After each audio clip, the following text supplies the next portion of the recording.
Welcome back.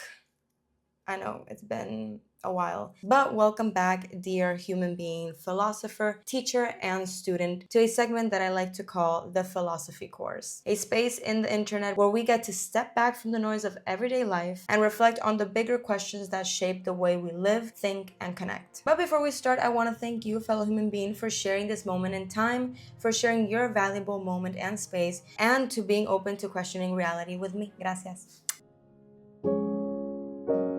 Now settle down, dear philosophers and students. Class just started. Now today's topic is one that has puzzled humanity for centuries, not to say even millennia. It is a center of our art, our history, and frankly, our lives. But yet, it remains the most mysterious human truth. And just like with every idea, every theory, it all begins with a question. Therefore, for today's question, we will ask, how does real love really work? Now, love. A word so loosely used, so common, and so misunderstood. It is the most common human experience, but yet the most mysterious. If we look back through history, every struggle, every war, every revolution, and every act of progress, at the end of it all, the lesson has always been the same. Love, whether that be a lack thereof, a misunderstanding of it, or too much. I'm talking to you, Romeo and Juliet. What was that? What was that? You guys took it way too out of hand. Love has been the answer to everything, the thing we return to, the truth hidden underneath all the chaos. And yet, even today, mid 2025, we have yet to master it. And I'm even confident enough to say that we have probably lost most of its meaning. And this is philosophy. Nothing is inherently good or inherently bad. But this should make us question, why is it the case? Because how can something so deeply human, so universal, still remain such a mystery? Well, students, it is much simpler than we think. Because love is not something you can define, explain, or let alone even master. It is not logical, it is not visible, it can only be experienced if we're lucky enough to experience it. And here is where the first truth lies. Write it down. The moment you try to analyze or understand love too much, it is the precise moment you lose concept of it. And just like with every course, I'm an organized professor. So this segment I would like to call, as an intro to the conversation, the illusion of love. Most people think that love is when someone else completes them. That's why phrases like, you're my other half, I feel complete with you, or I don't feel complete when you're not around exist. But newsflash, that is not love. That's 110% dependency. Because if you believe that somebody else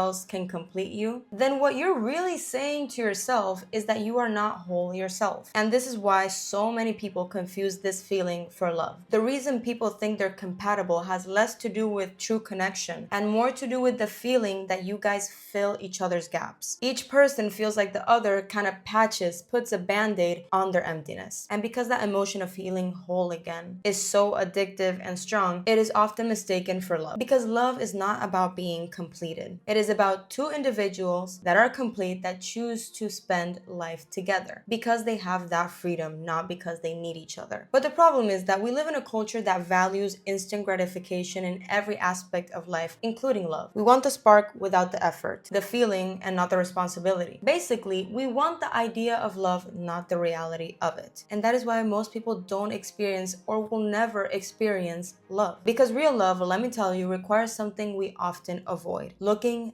inwards. But now, to really understand how love truly works, I divided today's class into 3 segments. We will start with segment 1, the idea of love. Emphasis on idea. As children, we really never questioned love. We simply lived it. We received care, attention, and warmth without having to ask for it. But as we grew up, that unconditional attention started to fade, and therefore developing a kind of emptiness within us. And in order to fill that void once again and feel whole again, we created the idea of love, something we thought another person could give us. Now, at this stage, we confuse love for how a person makes us feel. We mistake infatuation and excitement for true connection. And most people love this way, point blank period. Most stay in this stage because they're simply longing to feel that sense of fulfillment once again. And like I said, for many, this becomes a lifelong story. We confuse love for how a person makes us feel about ourselves. We mistake emotional highs for true connection. Don't even get me started the mix-up of hormones. But the idea, like a spark, is only meant to ignite something deeper. It is not meant to last. It is only meant to guide us towards something that comes next, which is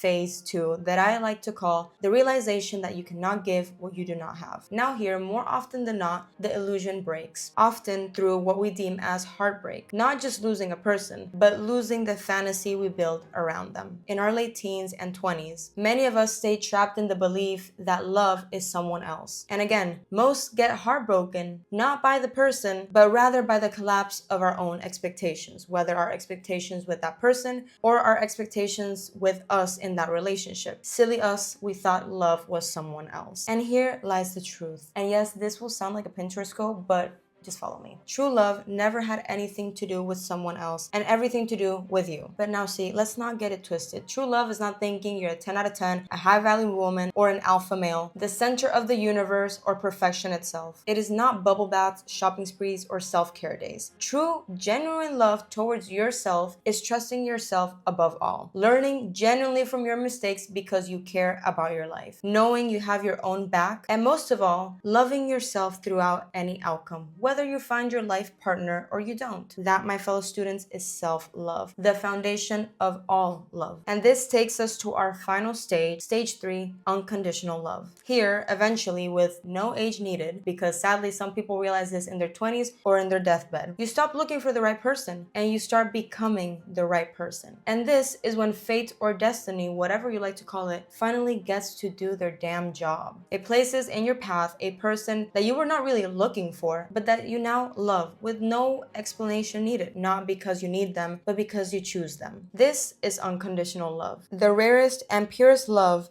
a human can experience. Because when you no longer carry a void, when you have cultivated true love within yourself, and I'm saying true love, you guys be thinking I'm saying something else. No. True love is much harder than you think. It is easier to fall in love with another person than actually truly love yourself. That is when you can finally love somebody freely for who they are, without condition, without fear. You don't need them to stay or love you back. You love them simply for existing. Because unconditional love is not about control, fear, or possession. It is about acceptance. It is about seeing someone clearly and loving them simply because they are. And what about if they leave? Because I know you guys be asking those things secretly to yourselves. Well, you don't collapse, for one, because your wholeness was never dependent on them. And that is the beauty of unconditional love. It's free, literally. It is not earned, bargained, or demanded. It is given. Now, yes, we have reached our concluding segment where we will ask the question once again: how does love really work? Well, it begins as an idea, it breaks through self-discovery, and it emerges as freedom and truth. And remember, love is not about finding the right person, it's becoming the right person. Because in the end, love is not two halves becoming whole. It is two whole people choosing each other. And that, class, is how love really works. Hasta la próxima. Ciao.